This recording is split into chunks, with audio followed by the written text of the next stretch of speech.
have been working on this actually for quite a while. We've been containing our excitement for quite a while, but unfortunately have been really a little bit disrupted and delayed, pandemic related, and also because of the winter pressures that have faced our region over the past few months. So we would have hoped to have been able to do this sooner, but we've got there in the end. And here we are now in a position to proceed. So I have just mentioned the pandemic and the winter pressures in the health and social care sector. In a way, these pressures do, however, set the scene for the need to look at enhanced offers and alternative solutions in terms of health and social care. And obviously also in the context of housing, ones that enable people to stay at home independently and for longer. So we've kind of watched the schemes, we've tried to learn for quite a while, and as I say, really delighted to have got to this point today. So I think that people may want to ask why SCVS as the partner. So just to say that as an organisation that exists to support other voluntary organisations, but also communities across Swansea, we are also one that is committed to enabling, supporting and developing strong partnership relationships across our own sector and also between sectors. And we could really see the context of this in that part of our vision, and how this would support sort of our partners in statutory sectors as well, with the challenges that they're facing. I've already mentioned that it's the first in Wales, so I won't bang on about that again, but it is brilliant to see it arriving here in Swansea. SCVS does also have a history of running with new ideas. Some of you who may have been around as long as I have might remember some of those things over many years that perhaps start as a project within SCVS, where perhaps we've been asked to do something, or where perhaps we've identified a gap or a need. So we start something up. But our sort of community development ethos means that those things most often end up subsequently becoming independent of us and running in their own right as third sector organisations. So I guess that we're approaching this in a sense as a pump priming role that we've taken on. And we do hope that we'll be able to work on this to get it into a position where we will end up with another thriving third sector organisation within Swansea. We are really delighted that there is Homeshare UK, and that the support, the advice, the assistance is there, and really welcome all of that expertise and the ability to work in partnership. We really do think this is an innovative approach. We think that it adds voice and choice and additional options that enable people to support, to remain at home. So I'm not going to say any more, because it is a session to explore how this will work, what it means, and to gain the experience, the lived experience of Homeshare in other parts of the UK. So I think, Roxanne, I'm handing over to Tim now, aren't I? So Tim, welcome virtually to Swansea. I'm delighted to be working with you on this. Thanks. Lovely, thank you. Well, it is an absolute joy to be here today. And as Amanda said, we've been wanting to talk about this for a long time, and the day is finally here, so we can start shouting about it, which is brilliant.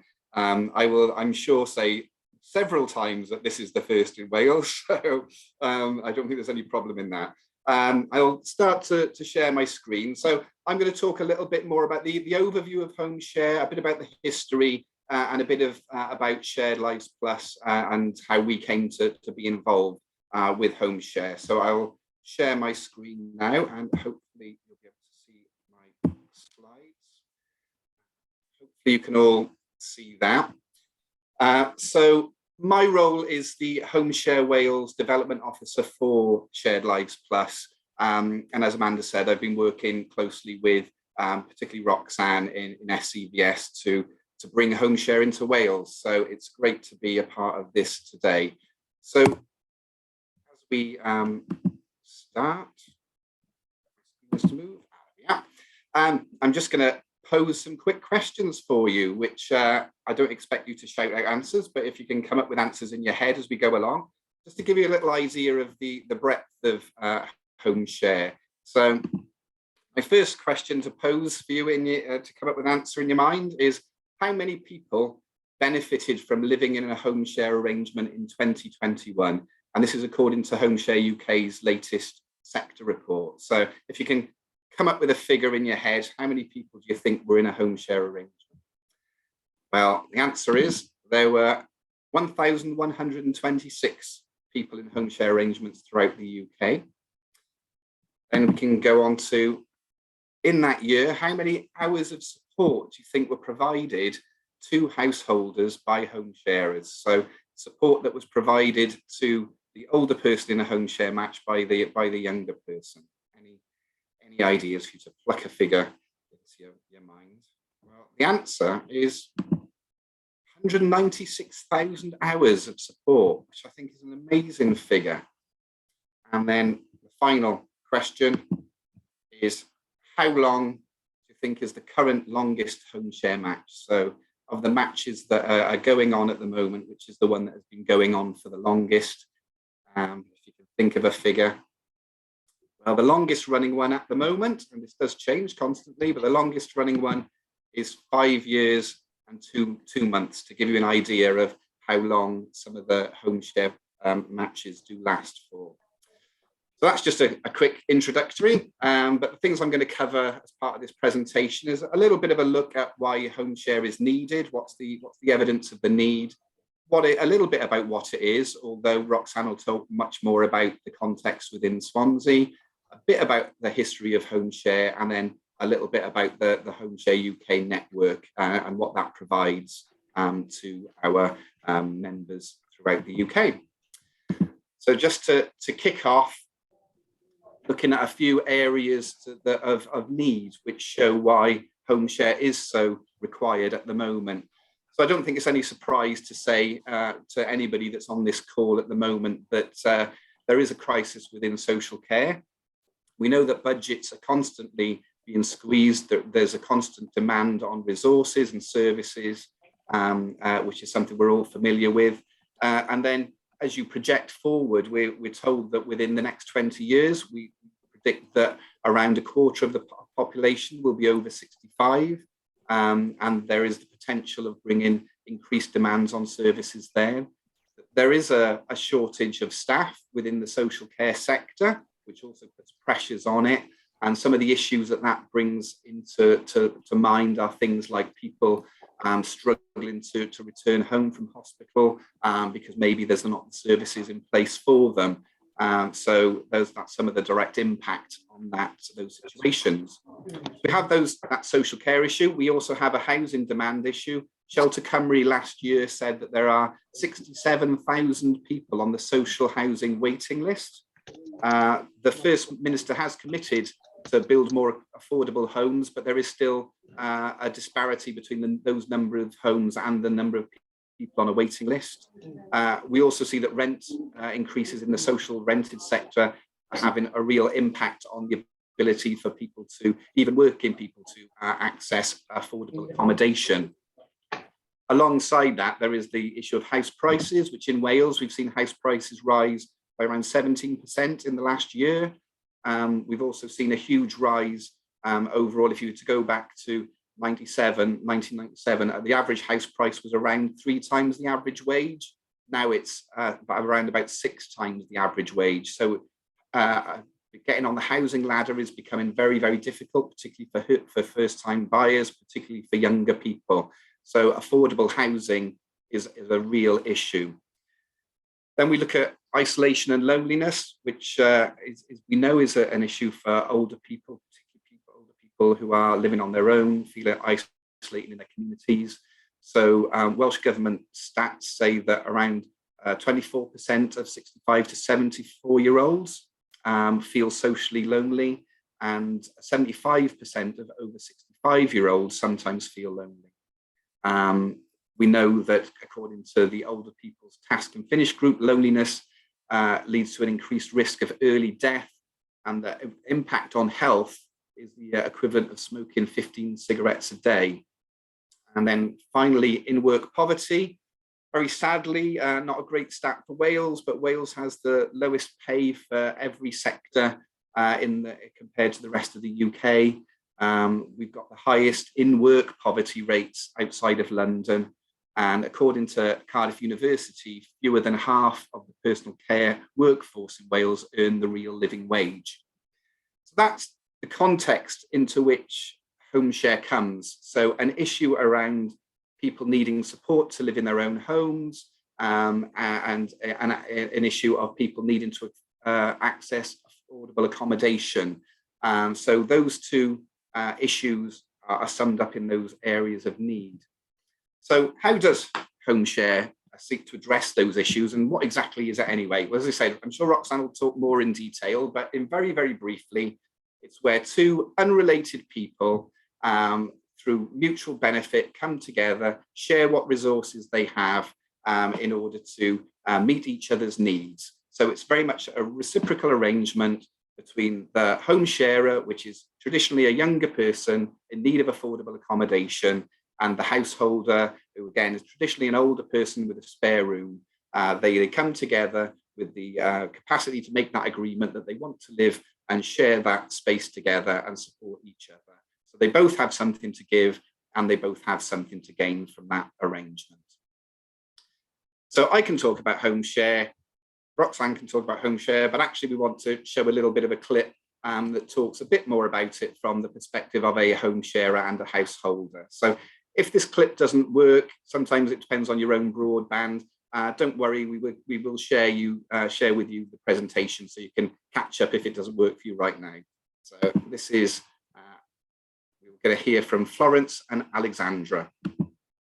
I'm 95 years old, partially sighted, and I have a housemate who is 27 years old. Hi, I'm Alexandra, I'm 27, I'm a student living in London. I moved here in September and didn't know anybody in London really.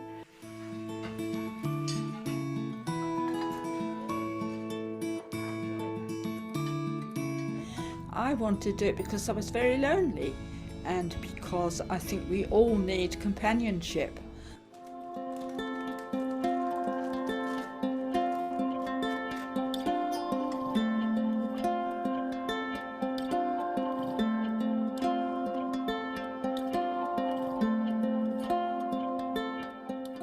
In a way, it was quite frightening because you don't know, are you going to fall? Is something going to happen to you?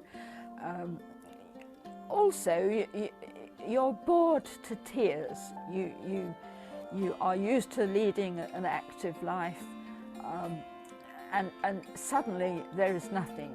My husband had died, I'm a widow, my children had married and gone away, so it's very important to have somebody coming into the house, somebody to talk to, and instead of sitting here looking at four walls and thinking, what am I going to do now? I mean, on a completely practical level, it's been important for me as a way I can come to London and do my studies. But on the other things that I've got out of it that I wasn't necessarily expecting is, you know, I have a new friend, somewhere that I can feel safe and not isolated in a really big city. I would just call you a friend. If anybody asked Good me, friends. yeah, I wouldn't say, oh, well, I'm her home sharer. You cannot believe the difference that it makes. Just hearing somebody in the house, and to me now, to hear the key in the lock round about 6 o'clock at night is wonderful.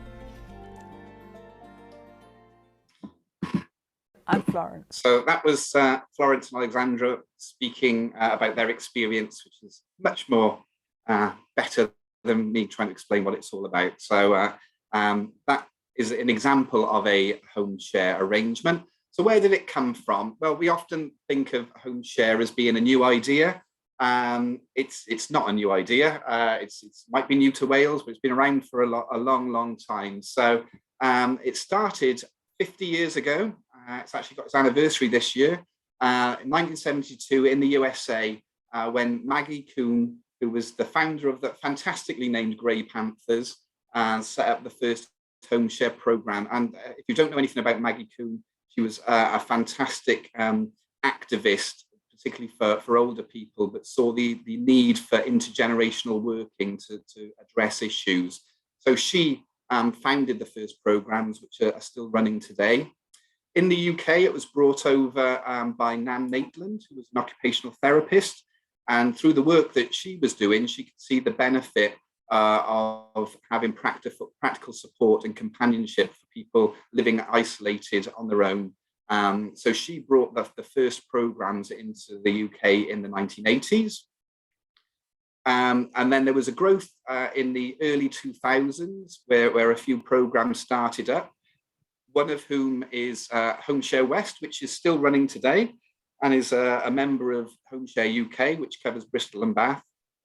So that was one of the schemes, one of the programs that started in the early 2000s. And around about that time, there were about 7 Homeshare providers that were working independently and saw the value of actually coming together and creating a network to share good practice, and so that they didn't feel so isolated. And that's where Shared Lives Plus, although we weren't called that then, that's when we came on the scene. So we were approached to help them facilitate that network and bring them together. So we became involved then and carried on providing that network. But in 2015, since then, there's been a real growth, because we were able to access funding to be able to grow and develop the network, which we have done. So since 2015, we've really seen that network of Homeshare providers grow to the extent we've now, through the rest of the UK, got 20 Homeshare providers, 20 members of Homeshare UK, of which Shared Homes Swansea will be the 21st. So that's how we became involved in Homeshare and the history of it, and to show how long it's been going on. Sometimes people think it's a nice idea, but does it really work? Well, it's been working for 50 years, so yes, it does. And there's a lot of support and there's a lot of processes in place to make sure it's safe and effective. So a little bit about us. So Shared Lives Plus, as I say, we deliver the Homeshare network. We also have shared lives programs throughout the UK. So Shared Lives is where somebody in need of support lives with a host family and provides that care and support for them. And we've also got a new program called Family by Family, whereby families that might be going through particularly difficult times are matched with other families who have been through problems, been through difficult times, and are able to support them as peers that have experienced those issues.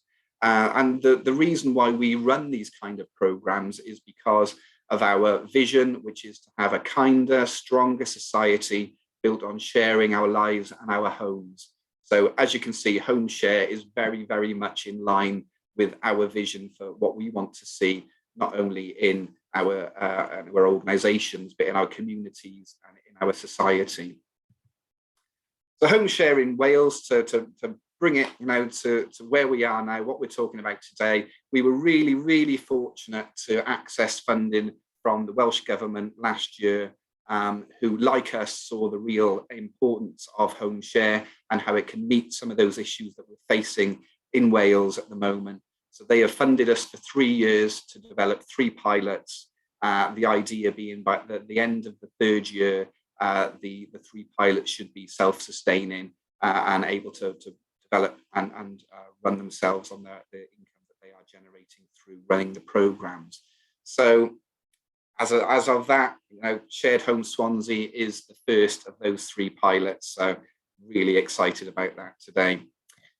And just to finish off a little bit about Homeshare UK. So what is it? Well, it is that network of all the other Homeshare providers throughout the UK, different types of organisations. Some are charities, the sector organisations, some are community interest companies or micro enterprises, and some are local authorities. So there are a whole range of organisations running Homeshare programmes.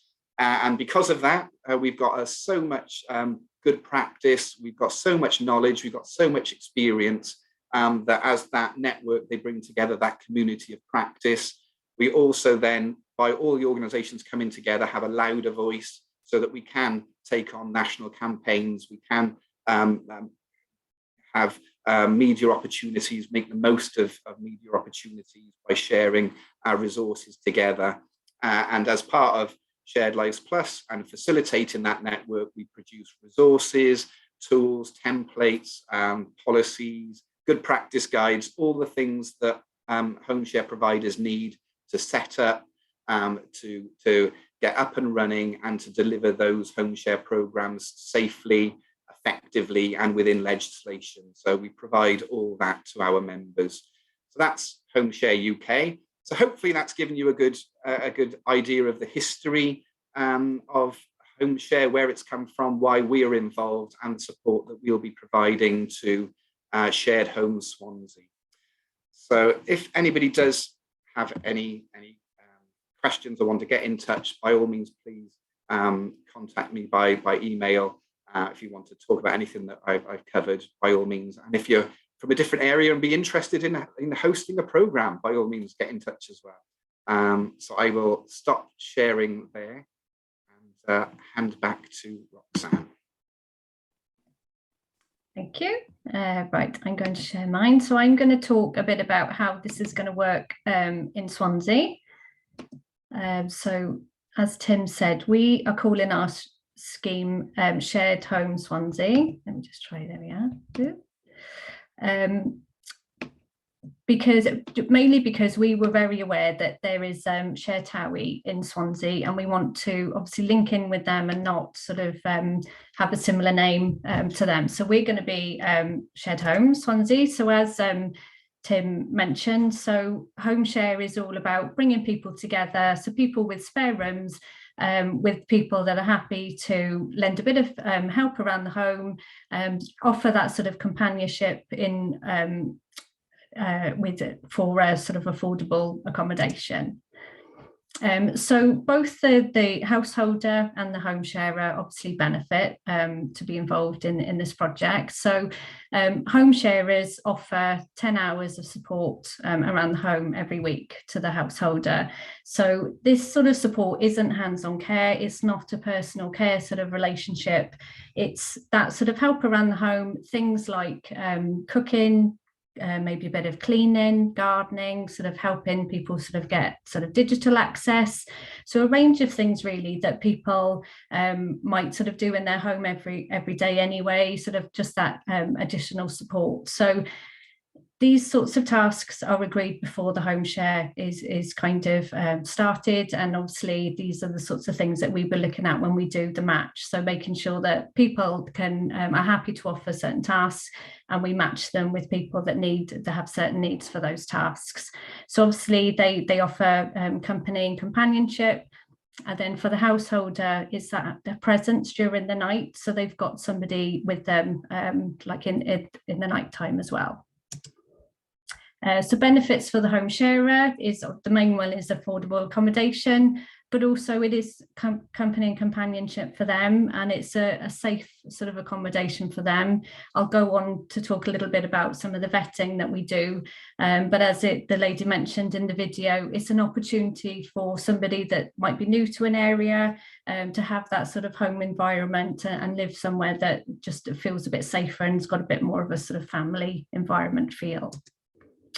So it's going to work very similar to the other schemes that happen across the UK. So we've been, as Tim mentioned, we're part of the membership. I've been able to talk to other schemes that have had lots of experience with these. So we're going to be pretty much replicating the things that they do because it works so well. So it starts off basically with an application process. So both the householder and the home sharer will apply for the scheme. we will talk to them in depth about why they're interested in it, get some feedback on things like what their interests might be. Do they have certain preferences? So it might be things like whereabouts they want to live in Swansea, maybe, if they feel more comfortable living with maybe a male or a female. So there's lots of different things that we will look at in the application process. We do lots of vetting, so the householder, we will go and visit their home environment, see what sort of room they have available for people, what sort of different sort of furniture and things they have in place, talk to family, talk to people that might be supporting them already, and then the home sharer, we will do a DBS check for them, and we get references and also have that sort of interview process as well. So then we'll be looking at different individuals and see how we can match them. And again, that's based on preferences that they might have said in their application, things like what sort of tasks they need and what they're willing to offer. So we'll be looking at all of those things to make the suitable match. And then we'll be looking at initial meetings with them at home, just to see how they get on, how it might be, how they feel in the home environment.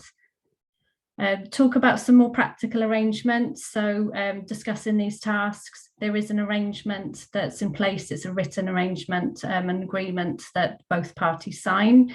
So talking about some of the practical stuff. So usually things like utilities, they are sort of split between the two, but all those sorts of things, the practical things are discussed and agreed before the home share takes place. They have a trial period just to see how it's going. And then ongoing support then from Shared Homes Swansea. So we keep in regular contact with them just to see how it's going. If there's any issues that we need to kind of resolve, we're kind of there on the end of the phone and can go and see them as well. The Homesharer then can access, there is a Homesharer network available on Homeshare UK. So it's just another way for them to get involved in that. So the fees involved, so the Shared Homes Swansea scheme, they share under the licence to occupy. So it's not a rental agreement, it's not an employment agreement. So both the householder and the home sharer, they pay a monthly fee to Shared Homes Swansea. So they're not exchanging money between the two. The only way they might do that is with sort of utilities and things. But in terms of that arrangement, it's paid to the scheme. So the home sharer in Swansea will pay £160 a month. The householder pays into the scheme as well, and that's going to be £80 a month. So as I mentioned, they both will discuss things like utility bills, which will be discussed in advance to their home share. And then there's a little bit there about, obviously, if the householder loses their single person discount or council tax, that's something that the home sharer will sort of pay. In Swansea, the council are happy to look at that on a case by case basis, so they're not necessarily going to lose that. We'll just have to look at that per home share match. Okay, so the fee that they both pay into Shared Homes Swansea just helps us to keep money in the scheme, basically. So it'll pay for all the vetting and the screening for individuals. Obviously, there's a bit of an extra cost with DBS checks, but all that kind of work that will go into that, it'll contribute towards that. The matching of the suitable householders and home sharers, and that may be if there's an arrangement in place maybe for a year, if that comes to an end for whatever reason, they can come back to Homeshare Swansea for us to find another suitable match for them. And then ongoing regular support from us, trying to resolve any problems if there are any, but it's just having someone there to speak to if there's any concerns. Mentioned about the alternative match, and then we're going to be doing some sort of follow-up sessions. So at the more sort of towards the end of the month, we'll be doing some more of these sessions about targeting sort of different groups, so organisations that might want to sort of promote this to people that they're working with, people that might want to be part of the scheme, so their families or them themselves. and then people that are interested in becoming home sharers. So they're just some dates that will be coming up soon. And then there are my contact details there. So we do have a page on the SCVS website, but there's my telephone number and email address if anybody wants to get in contact with me. Okay, so let me just stop sharing. So we've been very fortunate to have Emma come with us today. So Emma is part of a home share. And if I can get everybody other than Tim and Emma to turn off your cameras, because Tim's going to be doing like a bit of a interview session with Emma, really, just so we can find out a bit more, and then we'll be moving on to the question and answers. Thank you. So as we were talking before the session started, I was saying to Emma, it's great to have her here today, because all our knowledge is theoretical. You know, we know about Homeshare, we might know about the history, we might know about how it runs, but it's totally different having somebody here who has actually lived and breathed and experienced Homeshare firsthand. So we're really, really pleased to have Emma here to talk about her experience of being in a Homeshare match. So thanks for coming along, Emma. You're very welcome. Yep. Great. I'm going to kick off by asking a little bit about what led you to starting being a part of a Homeshare match in the first place. So how long have you been home sharing for, and how did you start on your journey? I've been home sharing since 2019. My daughter actually needed home sharing. That's where we started. She was at university, not dealing very well with the university atmosphere, because we were living in Spain, and she needed to come back to the UK to do her university, a veterinary nursing degree. And so we obviously put her in the university accommodation, and she didn't really cope very well with that. Obviously, all the noise, the comings and goings, she found it quite unsettling, really. She's quite a home bird, and she liked to have, the sensation of being at home, living at home. So we reached out to try and find what we could actually do to make it more comfortable for her. And we came across the Homeshare UK and got in touch with Ramona, who did an interview with Georgina, did all the tests and everything, and then took her to meet a Homeshare lovely lady called Barbara, who was 90, with her daughter. And they got on incredibly well. And the difference in Georgina and in Barbara of them doing the Homeshare was incredible. Just within, the first 3 or 4 weeks, it was great. Barbara had somebody there, and Georgina had somebody there. She was in a home environment. She was so much more relaxed. She, really enjoyed into her studies, and it was just a win-win situation for both of them, and for Barbara and for her family. Fantastic. Yeah. So I then came over to support her, and with my younger daughter, I met Barbara and her daughter. And I ended up staying with them as well. Fantastic. Got 2 for the price of 1 then. Exactly, yes. So in terms of going into a Homeshare arrangement, obviously you were kind of following your daughter into that situation, but what were the kind of maybe the worries or the uncertainties that you had before going into your arrangement? What were the kind of things that were perhaps worrying you? Well, obviously you're going into somebody else's home, so you want to make sure that they feel comfortable, that you sit and you have a chat, you work out what it is that they would like of you, just so that you can get an idea of what they would expect and what they would like, because it's a balance, because obviously you want to be there to help the person to, make their lives more comfortable, companionship, friendship, but also not to overtake. Getting that balance where you're not, overcrowding everybody, and just making sure you're there to help them, and support them, and just encourage them in any help that they need it. And that can be anything really, really small, as simple as getting them onto the internet and getting them to use Skype so they can stay in contact with their family, to doing the gardening, cooking, anything really. So it's just making sure that you're getting the right balance so everybody, is happy. I know that from the conversation we had earlier, you've been in several home share arrangements now. So in thinking about the people that you have lived with in a home share match, how has it helped the older people that you've lived with, and what have been the biggest benefits for them and their families? Well, for the first one, Barbara, she was housebound. She was in a wheelchair. She'd had a heart attack, so she couldn't really walk about or anything. So for her, she just wanted company. She just wanted someone to be there to sit and have a cup of tea and a cake and watch the telly. And we used to take her out in the wheelchair as well when the weather was nice, and go down in the park and have an ice cream. And it was just that companionship for her. That was all that she wanted.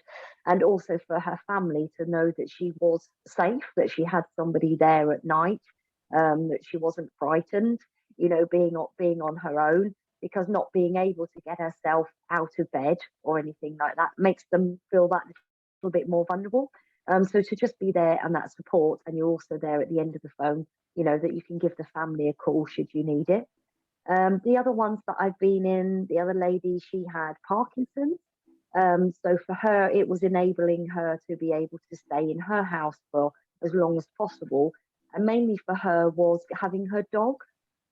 She loved her dog, and she wasn't able to walk her dog as much.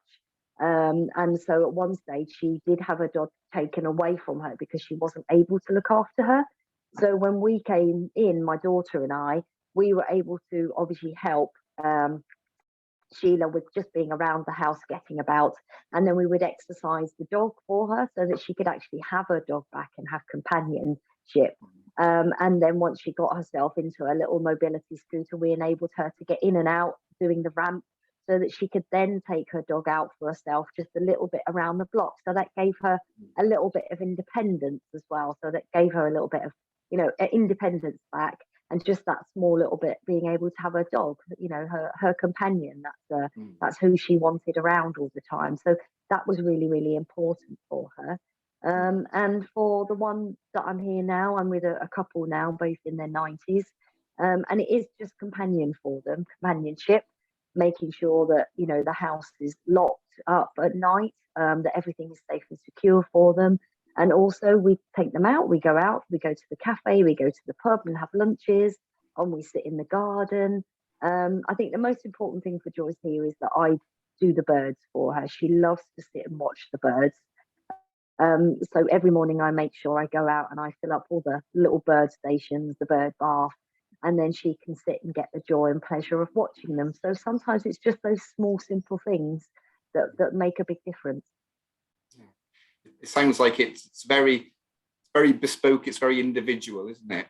By the sounds of it.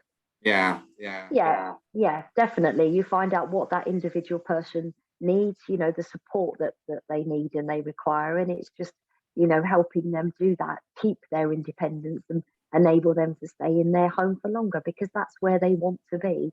None of them want to be a burden. They don't want to have to rely on other people too much or worry. They they want to do things themselves, very much so. So as we've heard earlier, it's on average the home sharer like yourself would provide 10 hours of support a week, and I think sometimes people can feel 10 hours sounds like a lot, but how does that actually feel in practice? That kind of 10 hours, how does it feel in once you start kind of dividing up those tasks and things? Yeah, it doesn't actually feel like a lot anyway at all. If you break it down, it's an hour or something a day, really, and that's nothing, because when you're coming back, you're not coming back to an empty house. You're coming back to somebody being there, companionship. So even just sitting down, putting the kettle on, making a cup of tea, bringing the post in for them, bringing the milk in, doing a little bit of garden, sitting, chatting. Putting as I said, the stuff, the bird things out, turning the heating on and off, sorting out things like that when the shopping arrives, putting all that away. So really the 10 hours is nothing. It's a tiny amount, nothing at all. And how has home sharing helped you personally? It's helped me immensely, obviously, and most importantly, it helped my daughter feel safe and secure in an environment that she was happier with and able to study and do more. And obviously for myself, being able to be closer to my daughters, because I was trying to sell my property in Spain to come and live back over here and be with them. And unfortunately with, obviously Brexit and COVID, that didn't really work out. So I needed to be over here to support my younger daughter. And Homeshare was the only way that I could do it.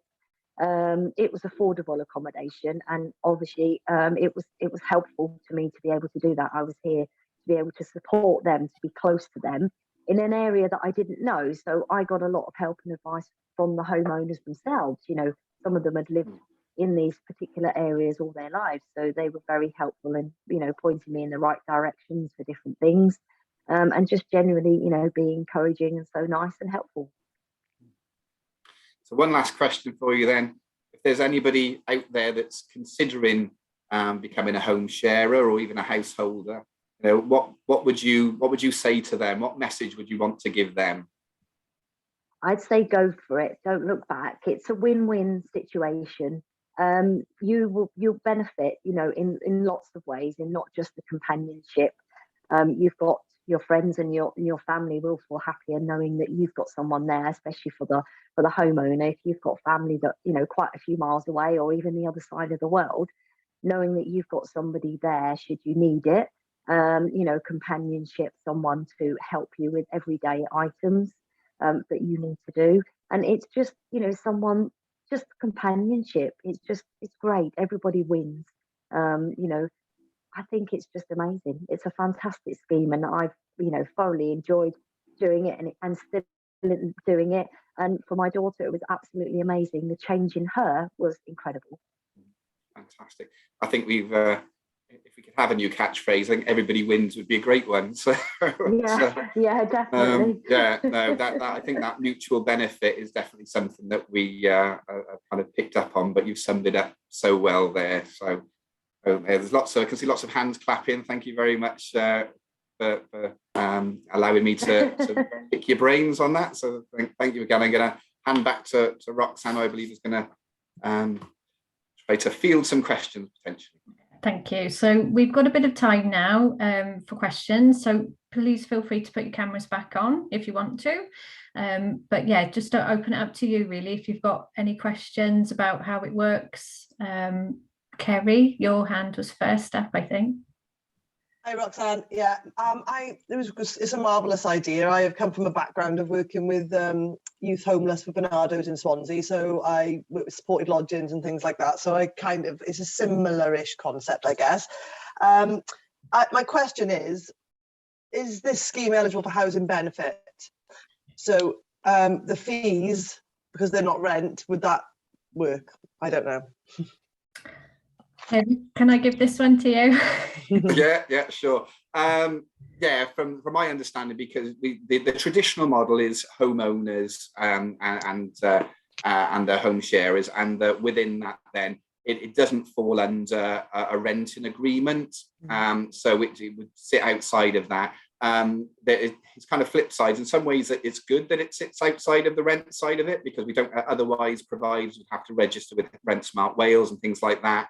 But we've had confirmation within the last month from both Welsh Government and from Rent Smart Wales to say that the Homeshare programme, Homeshare matches, they do sit outside of tenancy legislation. Okay. So if they do, we can only kind of assume from that that a housing benefit wouldn't be relevant for it.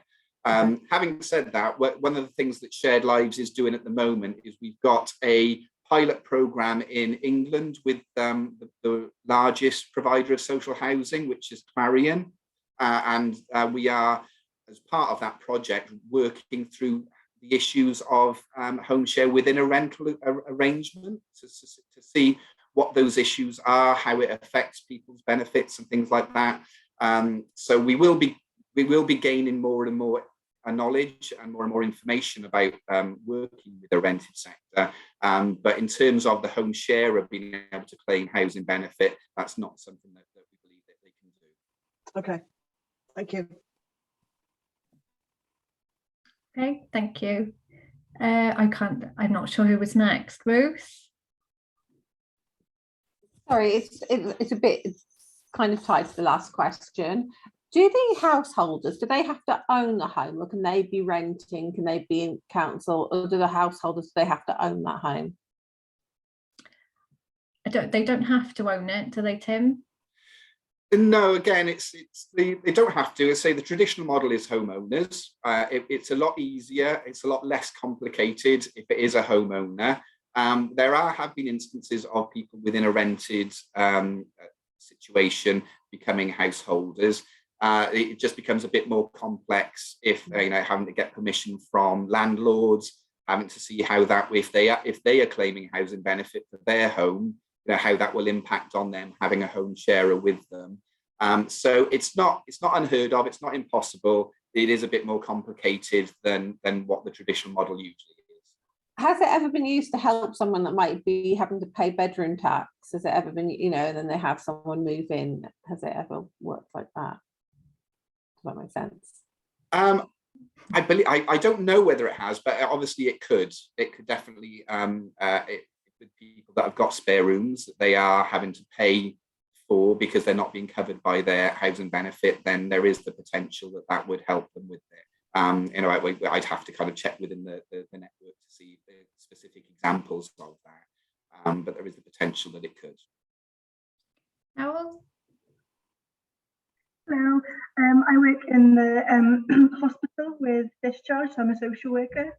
I just thought this is so great. I think that a lot of the things that can delay discharge or discharge home is literally just, I can't do the shopping where, or I can't make food, or lonely at night. Some are just worried that they're going to start wandering at night. But if someone's there just to kind of, make sure the door's locked and things like that, I think it's great. Anyway, sorry, my question was, but when is it starting? Now, well, it's a launch today. Okay. Yeah. So we're open now, really. Anybody that that might be interested. So we're going to be doing some of the follow-up sort of sessions just to provide a bit more information. But yeah, if there's anybody interested now, we're ready to start. Because it might be worth maybe going to like some of the team meetings with social services. If that's something that you do. Anyway, absolutely. Thank you, everyone. Thank you. Okay, I think we've got something in the chat from I don't know. So I'd be interested to know how many of the 25 Homeshare projects in the UK have local authorities who have agreed to continue to give the single person's discount to homeowners.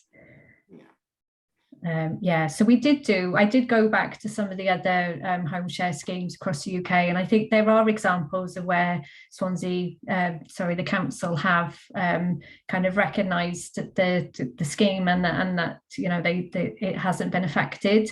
But I think, I don't know, maybe the fact that it's new to Wales, it hasn't really kind of come into force yet. So it's a work in progress, but I know that in Swansea they are willing to look at it as a case-by-case basis. So I think we'll start with that and see how we get on.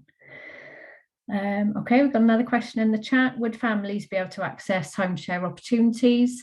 From the schemes that I'm aware of, it tends to be just an individual or a couple, or as Emma has said with hers, it's her with her daughter. So I don't think it's not impossible. I think it all just depends on that matching and whether the householder is happy to have a family there. So possibility, I would say. I don't know whether you know of any other examples of families, Tim, across the UK. I'm not aware of specific examples, but the great thing about Homeshare is the flexibility of it.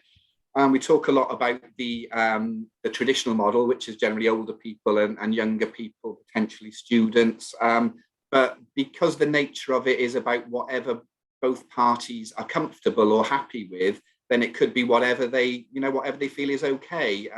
So there is the potential that you might have an older person with spare rooms that's happy to have a family living there.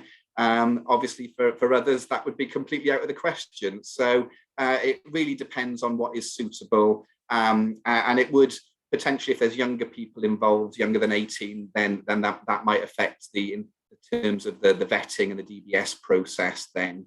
But yeah, there are examples. Oh, and I know Phoebe's put some examples there of brothers and sister started a home share. So yes, I think there is the potential of that, because the model is so flexible, and it would just be down to whatever the householder was happy to go forward with in that arrangement. Yeah, thank you. Al? Hello, sorry, me again. I was just thinking about like my case is what I've got now. What would you kind of consider someone who has capacity queries? I mean, if you know, we had a best decided, you know, I've got this lady who really wants to go home, but she's wandering around, and she's like fine with personal care, so she wouldn't need anything like that. She doesn't have capacity. So if we did a best interest meeting, would this be able to like become of an outcome, or does it have to have lasting power of attorney, or Yeah, I'm going to start this. I'll start this one, but I might pass it on to Tim again. I know that, you know, it doesn't matter if the person has sort of memory issues. There are, you know, home share schemes. And I think as long as you said they're not expected to be in there to provide that sort of hands-on care, I think it, you know, and I think it would just be something that we would monitor and sort of keep an eye on, really. There is training available for home sharers on Homeshare UK. So there's training around sort of, there's boundaries, but there's also sort of information on there about sort of some of the things that might sort of be linked with older age. So it's like sensory impairment. There's a section on there about memory, sort of. So they are kind of given a bit of information before they start. But again, is there anything else, Tim, that you would?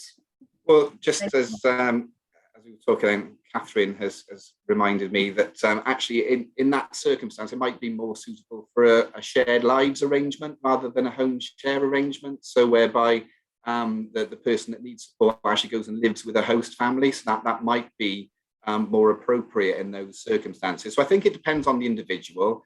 I always say, one of the things I always say, and I did said it earlier, was, you know, it's about people that have got the capacity to make those agreements. So they're kind of that's not anything that's set in stone, but it's always the way that I view it, is that, you know, if you've got somebody coming into your home, you want to be able to be making that decision about whether you want them there or not. So I think it would have to be looked at on a case by case basis.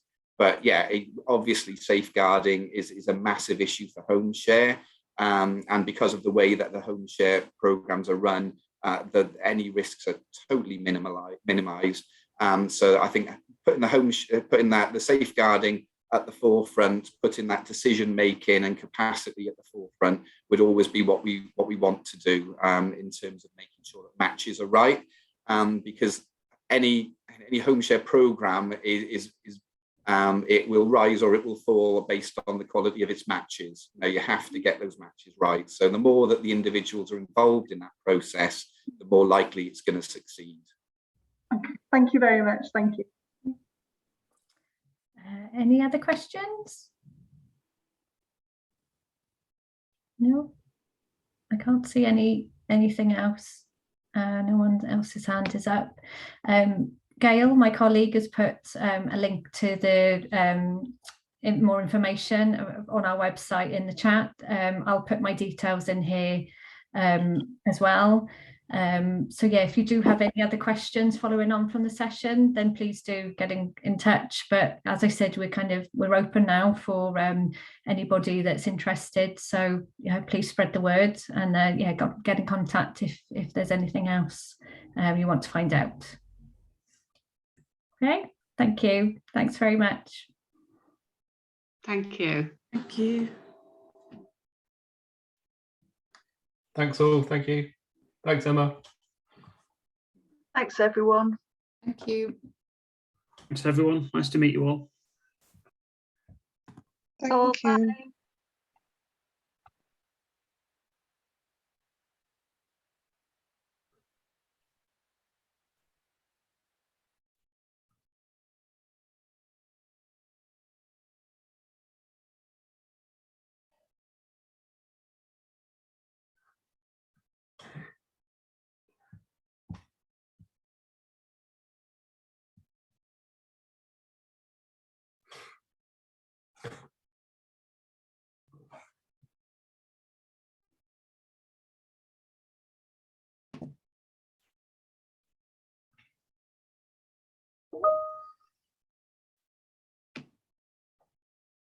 Just seeing who's left.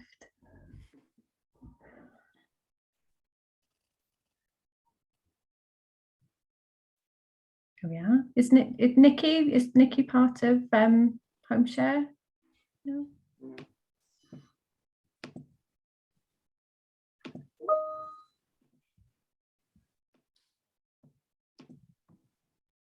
Okay, I think that's us.